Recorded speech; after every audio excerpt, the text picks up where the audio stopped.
Rav Kaduri, alav Shalom, when he got married the second time, his first wife passed, he got married a second time to a Rabbanit Dorit. Rabbanit Dorit, tzadika, a young woman, very tzadika. She, mamash mesirut nefesh, that she wanted to help the tzaddik as his wife, as his helper, as everything. And he was already 100 years old, and he had a very simple diet. What do you have? Bamba. That's what he eats. Breakfast, lunch, dinner, bamba. That's it.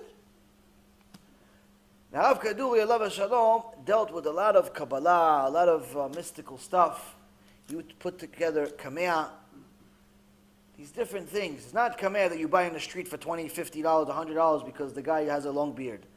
Real kamea could sometimes take a week, 2 weeks, a month, sometimes longer to put together.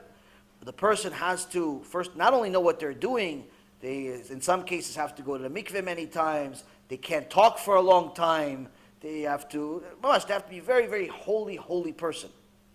Some of these kameot, you have to mamash fast every single day for a week, just to put it together. You can't just buy these things anyway. You're not buying them at stores, put it that way. If it's a real one, you're not buying it in the store. One person thought that they bought a kamea from one of these, off the corner people. They had a heart with a picture of a tzaddik on it. It was the Baba Sali, actually, I believe. And somebody else bought the same thing with some picture of somebody else. They thought, oh, this is good, it's a blessing. Tzaddik's on it. One day, the chain fell, broke, open. What do they see inside? A cross. Inside it, I have a picture of it. Inside it, there's a cross with stuff from the New Testament. Shem Yachem. The Christians are mamash trying to do everything possible to infiltrate the neshamot of innocent Jews. Everything possible. I have pictures of this stuff. Don't buy anything off of people you don't know. Nothing. There's nothing. Don't buy anything. Don't trust anybody. The Satan is using all weapons today. So anyway, Rabbanit Dorit was calling Rav Kaduri, and there was somebody else in the room with him. Kvod Rav, lunch. Kvod Rav, lunchtime for bamba. Now Rav Kaduri at that moment was working on a kamea for over a week. He was working off on a kamea over a week, writing it, putting things together with the ink. You make one mistake, a week's worth of work, fasting and everything goes to the garbage. A week.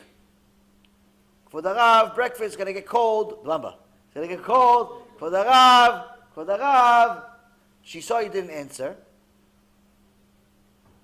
She came to the Rav. She was for the Rav, and she tapped her hand on the table, like put her hand on the table. Not hard, just put her hand on the table for the Rav, like to get his attention. For the Rav, she didn't realize that she lifted by accident something that lifted all of the ink. And all of the ink poured on the kamea, ruined the whole thing. A week worth of work, fasting, reading, everything, gone. Now the guy that was there told the story, he says, I was sure at 100 years old, Rav Kaduri was going to break the whole house. He says, but what did he do? As soon as this happened, Rav Kaduri starts laughing. He says, Rabbanit Dorit, see? She knows what she's doing. Come. Like nothing happened. He's happier. Rabbanit Dorit, how are you? See, she knows what she's doing. She knows what she's doing.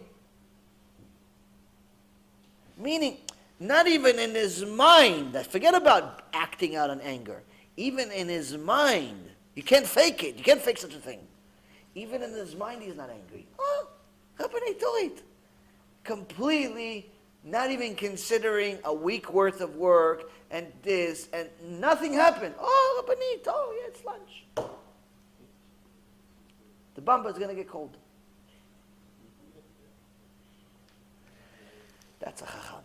That's someone see, that's the difference. Chacham is not just reading books. Of course, it requires it.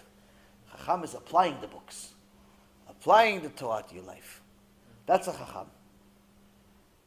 When a person understands that anger is poison, He simply does not allow himself to get there.